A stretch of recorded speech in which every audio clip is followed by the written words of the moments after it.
Et coucou les gens, aujourd'hui une nouvelle petite vidéo tant promise à Mehdi. Mehdi qui est un garçon formidable, hein, toujours le petit mot pour mettre bien, un petit compliment. Vraiment quelqu'un de très bien. Mehdi, si t'as un problème, souviens-toi que t'as un ami, moi je m'en souviendrai. Aujourd'hui, donc pour te filer le petit coup de main dans ma spécialité, l'enseignement du français, je t'ai concocté la grosse vidéo, toutes les figures de style, je vais toutes les enchaîner, je vais même me chronométrer pour essayer de pas trop abuser. Je suis déjà au taquet là, déjà au taquet parce que c'est la course contre la montre et moi je suis prêt, hein. Moi je suis un athlète du français, il n'y a pas de souci. Vous êtes tous les bienvenus pour poser vos questions, pour me faire votre demande, pour me proposer des textes à commenter. Je serai toujours là pour vous aider. En cette période de confinement, il faut se montrer solidaire. Tout va très bien se passer. Tout va très bien se passer. Pourquoi? Moi, parce que je vous file des outils. Je vous file des outils qui vous permettent d'avancer pour votre bac de français. Alors le bac de français, je ne sais pas s'il va être maintenu, à vrai dire, hein, vu la situation et vu l'évolution des choses. Quand bien même il n'est pas maintenu, il y aura le contrôle continu, donc il faut continuer à pouvoir répondre aux épreuves. Et les figures de style, c'est ça qui fait le nerf de la guerre dans votre enseignement de français. Pourquoi? Parce que c'est les figures de style qui alimentent vos commentaires. C'est vraiment là que l'auteur, en fait, il développe sa stratégie. C'est-à-dire qu'il y a une manière habituelle de parler. L'auteur, lui, développe son propre style. Et il fait ça comment? Avec ses petites figures. Et donc, toi, ton rôle en tant que commentateur, c'est d'arriver à trouver ces figures, les interpréter et comprendre de manière cohérente le projet de l'auteur. Voilà, j'ai mon petit retour vidéo. J'adore dire cette phrase, je sais pas pourquoi, mais j'adore, elle me rassure.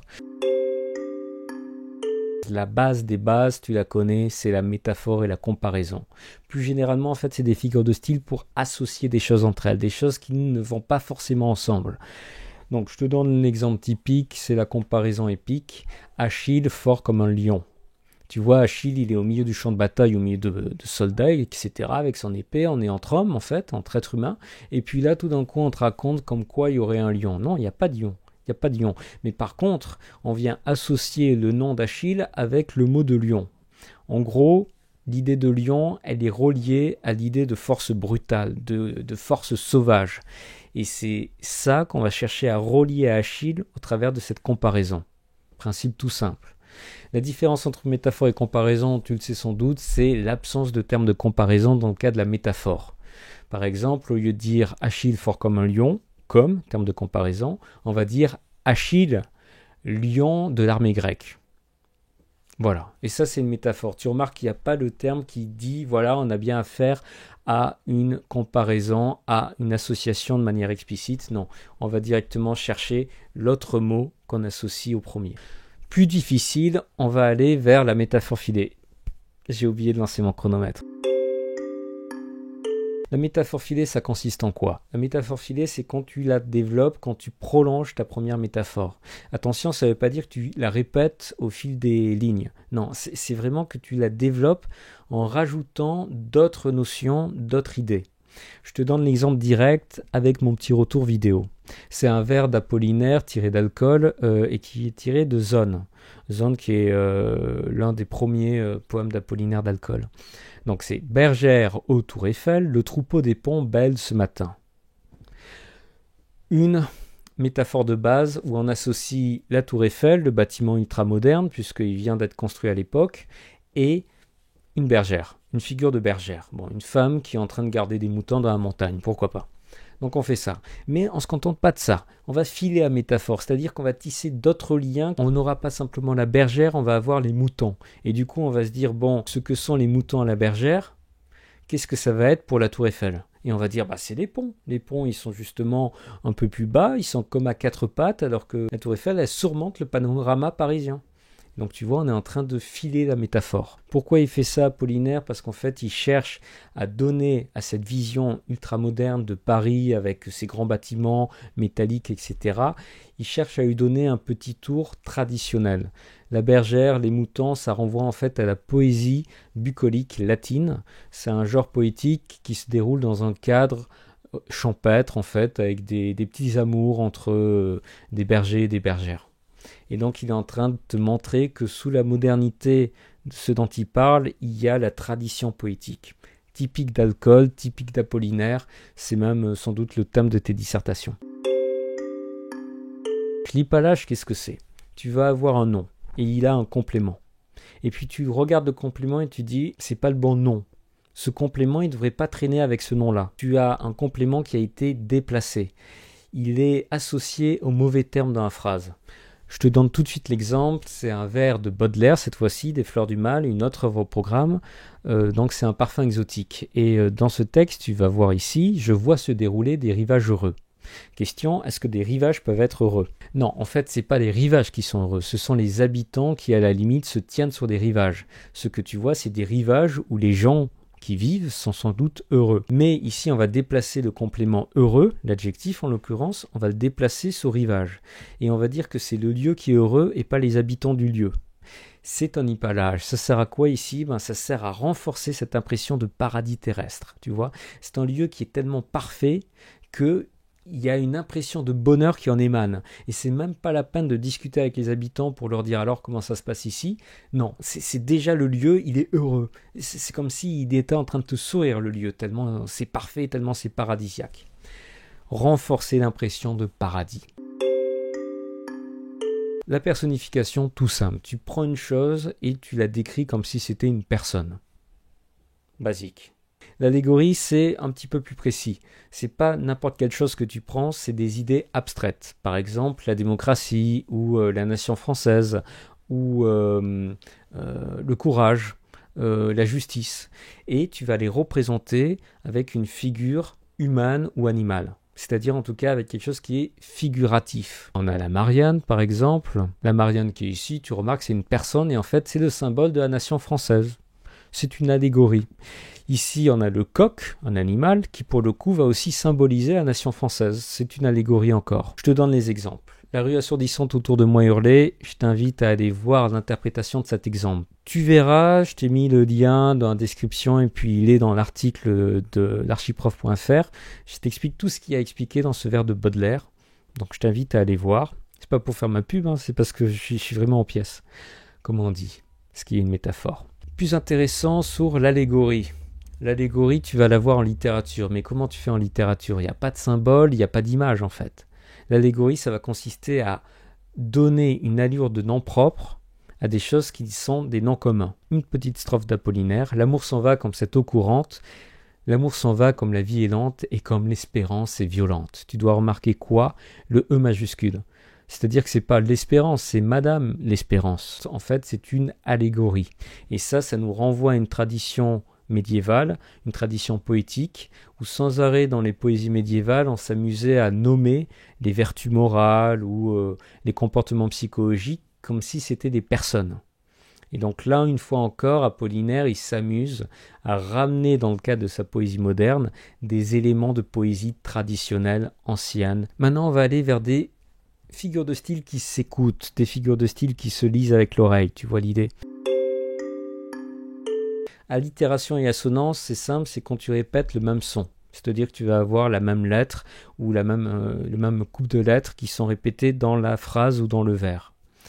Alors, allitération, c'est quand ce son, c'est un son de consonne. Assonance, c'est quand c'est un son de voyelle, A, E, I, O, U, ou bien les voyelles longues, tu les as ici, je te les ai listées ici. Et là, donc, ça va être interprété comment? En gros, les allitérations et les assonances, tu les interprètes comme tu veux. Un exemple très simple, très transparent, il est tiré d'une tragédie de Racine, Andromaque, où il est question donc d'un héros qui va tuer sa mère.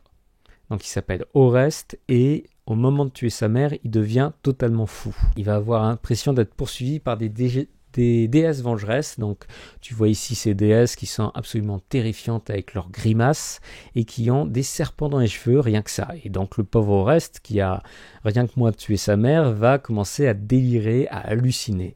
Et ça, Racine va le montrer comment? Avec une allitération. Une allitération en S. Le vers, tu vas l'avoir ici. Pour qui sont ces serpents qui sifflent sur votre tête? Pour qui sont ces serpents qui sifflent sur votre tête?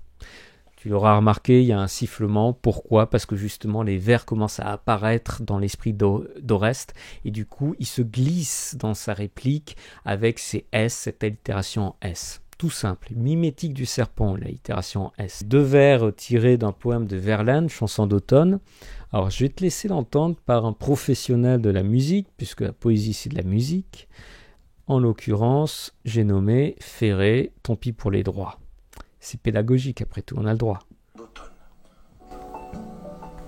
Regardez-moi ce swag, hein. Regardez-moi ce jeu de scène. Je sais pas s'il danse ou s'il a le hockey. Les sanglots des vieux de l'automne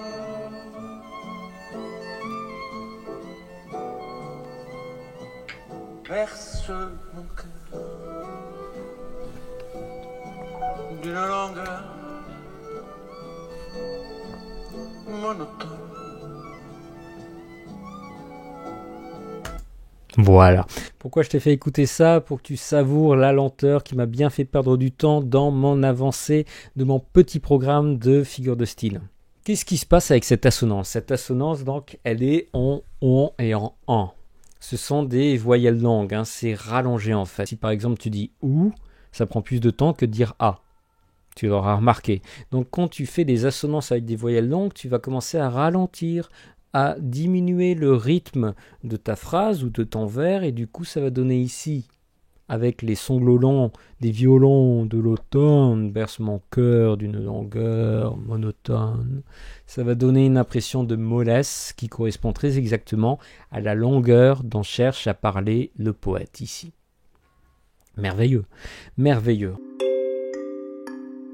Paronoma, c'est quand des mots se prononcent quasiment de la même façon. Par exemple, qui vivra verra. Ça se dit vite, ça se pense bien. Pourquoi? Parce que c'est quasiment les mêmes sons. Un exemple tiré de Rimbaud. Rimbaud, poète plutôt moderne de la fin du 19e siècle, qui, dans Le bateau ivre, va dire ce vers et rythme lent sous les rutilements du jour. Les rutilements, c'est des éclats de lumière rouge. Rythme lent, rutilement. Tu vois, c'est quasiment pareil en fait. On a inversé le L et le M, mais c'est quasiment pareil. Qu'est-ce qu'il veut faire ici, le Rimbaud? Ce vers, le vers et la strophe, c'est absolument terrible, hein, c'est très difficile à comprendre. Ici, on peut noter quelque chose. Le rythme, ça renvoie à une idée plutôt auditive, hein. C'est le rythme quand on bat la mesure. Donc c'est quelque chose qu'on entend. À la limite, on le sent avec le corps, quand on danse, quand on swag, comme l'ami Ferré, mais c'est surtout quelque chose qu'on entend. Le rutilement, j'ai dit que c'était la couleur rouge, c'est quelque chose qu'on voit. En fait, avec cette paronomase, on associe une sensation auditive avec une sensation visuelle.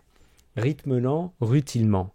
Ça va donner une impression de confusion entre les sens, et ça c'est typique de cette poésie de Rimbaud, et typique de cette recherche d'impression synesthésique. Synesthésique, c'est comme ça que ça s'appelle, c'est-à-dire c'est quand les sens se confondent, quand on a l'impression d'entendre une couleur et de voir un son. Synesthésie. Et pourquoi on fait ça? Parce qu'on cherche à enrichir notre rapport au réel par le jeu de langage poétique, et c'est ce que cherche le poète Rimbaud. Il veut qu'on ait des sensations inédites. Alors maintenant, tout autre type de figure de style, on n'écoute plus, au contraire, des figures de style qui cherchent à ne pas faire entendre. Des figures de style où on contourne l'idée qu'on cherche à dire, on la dit de manière indirecte. Des figures de style vraiment où on a une expression contorsionnée. Exactement comme moi quand j'essaie d'expliquer ce type de figure de style. La périphrase tout simple, au lieu de dire le nom de la chose, tu vas employer une expression équivalente mais plus longue. Par exemple, au lieu de dire le nom propre Macron, je vais dire l'expression Monsieur le Président de la République. Voilà, c'est plus long, ça donne la même idée, c'est la même chose en fait. Hein. Ça se réfère à la même idée, mais voilà, c'est un peu plus long et il y a d'autres choses qui passent quand je emploie cette expression-là. Très important l'exemple, c'est Supplément au voyage de Bougainville, de Diderot. Donc c'est un passage, en fait, c'est de la littérature d'idées.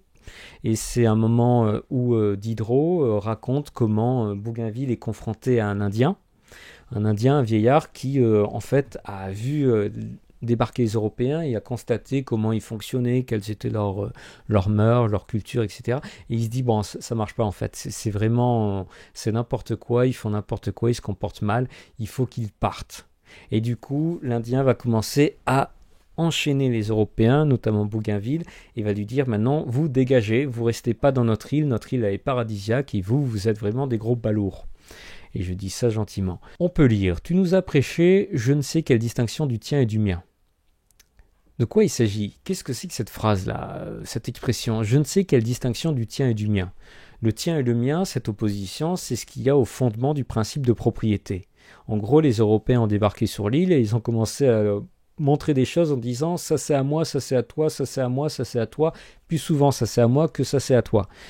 Et c'est ça qui est au cœur, au fondement du principe de propriété. Mais là on remarque que l'Indien, il n'est pas capable de nommer le principe de propriété. Il est obligé d'utiliser une périphrase. Il est obligé d'utiliser cette expression qui est une sorte de définition maladroite. Je ne sais quelle distinction du tien et du mien, parce que le principe de propriété, ça n'existe pas dans sa culture. Qu'est-ce que ça nous dit? Ça nous dit que le principe de propriété, c'est pas naturel. C'est quelque chose de typiquement européen, mais c'est pas universel. C'est pas toutes les cultures qui l'ont. Et donc là, on comprend une idée simple, l'ethnocentrisme. Les Européens croyaient que tout le monde pouvait comprendre ce principe. Non, pas du tout. Et c'est pas la peine de chercher à l'imposer partout. Il y a vraiment qu'en Europe que ça fonctionne. Voilà.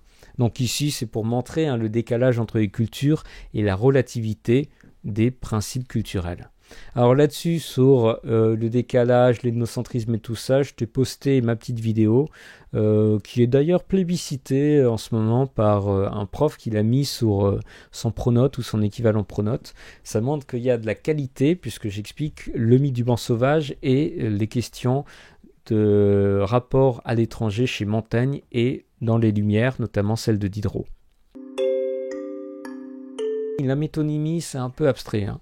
Au lieu de nommer une chose, tu vas utiliser le nom d'une autre chose qui est associée à la première, de manière logique. Je te donne un exemple, je vais au café.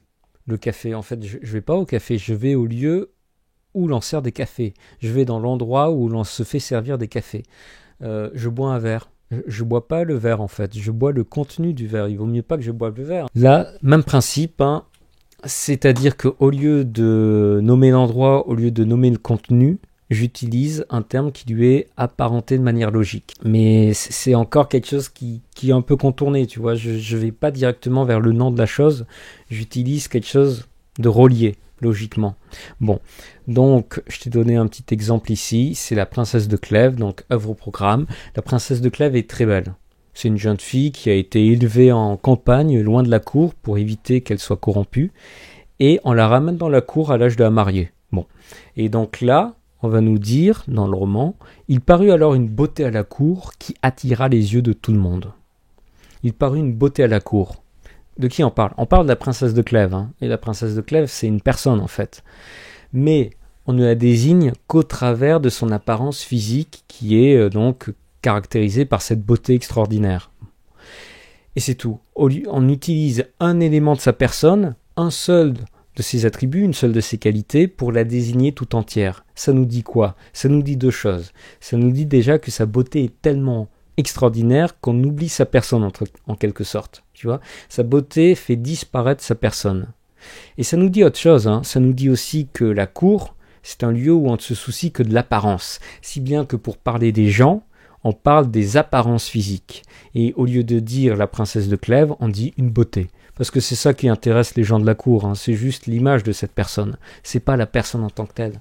Tu vois ici, la métonymie a dit énormément de choses. L'euphémisme, c'est quand tu atténues un petit peu ce que tu dis pour éviter que ça soit trop choquant.